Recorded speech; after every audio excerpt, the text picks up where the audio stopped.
It's time for another closer look at a key Kentucky Derby contender.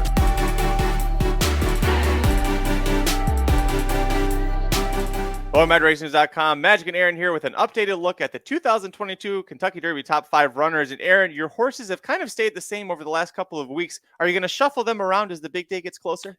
Yeah, we're going to do a little bit of shuffling today, Magic. Same top 5, but in a different order. So, kind of just news breaking here and there. Little things in some regards, big things in other regards have kind of had me shuffling a little bit. I also thought, we've done this for months. This is going to be the last one because next week we'll be giving picks, not top 5s.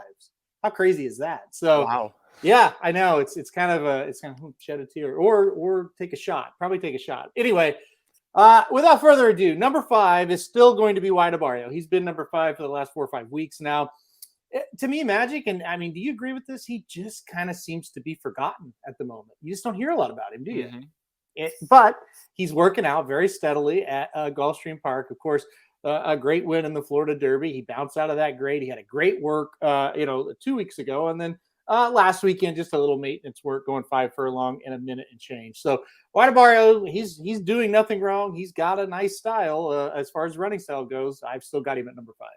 4 for 4 at Gulfstream Park. We'll see if he can get that elusive win away from Florida. Where are you going, number 4?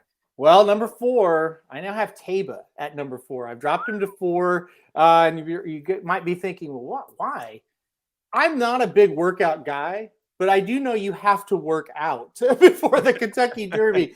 So here's what happened. He missed a work. They planned on working him last weekend, and they didn't do it. They called an audible. I guess, the San Diego Derby has taken a little bit more out of him than maybe they once thought, which rightfully so. He ran his ass off in that race. It was his second race ever, and his first race going 2 turns. And he had to run down Messier, who a lot of people had number 1 or number 2 on their list. So obviously he had an excuse to maybe need some more time.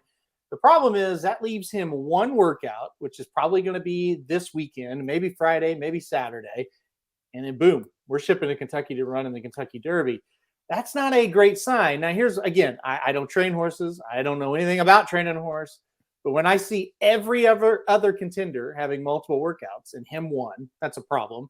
And when I see every other contender that ran that weekend that Taiba ran, and they all worked last weekend and he didn't, it's just enough for me to pause and be like, uh-oh.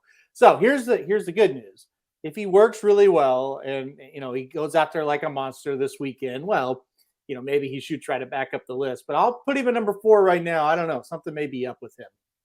Very curious case of Taiba continues, and it's not going to get any clearer as we get closer to the big day on May 6th. Where are you going for number 5? Where are we at? Number 3 here. Number 3, yeah. 5 is not after 4, Magic. It's before 5. Anyway, number 3 is Messier. I kept him at number 3 once again here. He's done nothing wrong since that San Diego Derby. He had a really nice workout, scheduled, and he didn't miss his, so that's good for him. Feel the same, got a lot of speed, could be the one, going to the front and the one that's going to have to be really, really tough to catch, or the one they're all going to have to catch. Big kind of, I don't know how big of a negative, but it's a little bit of a negative. Classic Causeway is back. So what does that mean? Well, he has a lot of speed. And so that could mess with maybe Messier's trip, maybe Zozo's trip. Maybe we get sped up a little faster than we thought we would. We'll kind of analyze how Classic Causeway is doing coming into the race. So to me, I almost put Messier 2, but with Classic Causeway back in it, I kept him at 3. Not only does it change the pace perspective of the Kentucky Derby, but Classic Causeway entering now, the draw becomes that much more important for horses like Messier that may want to try and do their best running on the front end. Number 2, I got a feeling you've got a horse that, as we're recording this, is shipping from Lexington to Louisville to get settled in at Churchill Downs. That's right. Number 2 is Zandon, and I never thought in a million years he would rise to number 2, but I don't know, man. I just have a feeling he's going to show up and run a really big race. You got to love Flavian Pratt. You got to love Chad Brown. Of course, again, I'm not a big workout guy, but he sure is checking all the boxes. A lot of people thought he had a really nice work at Keeneland.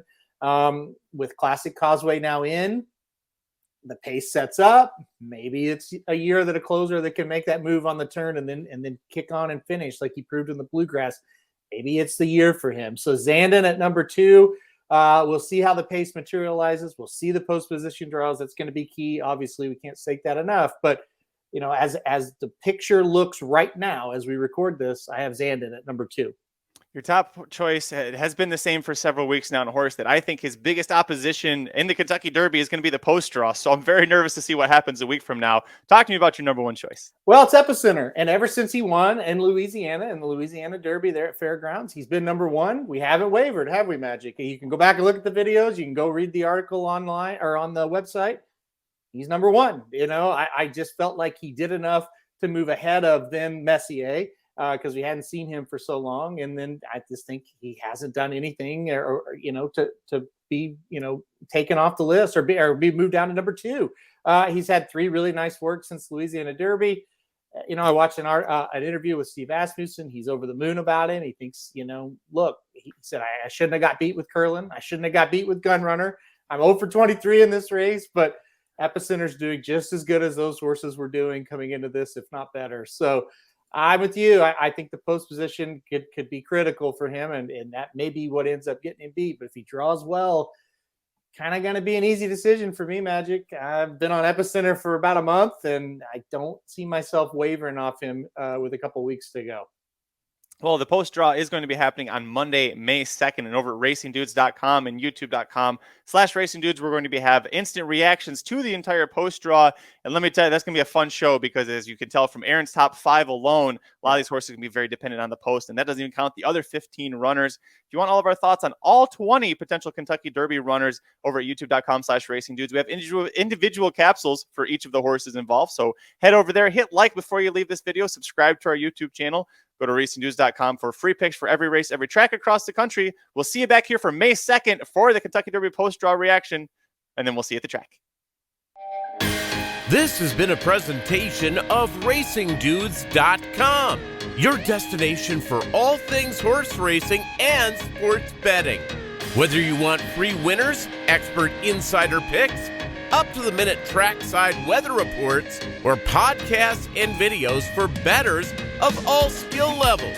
Never make another wager without visiting the Racing Dudes. First,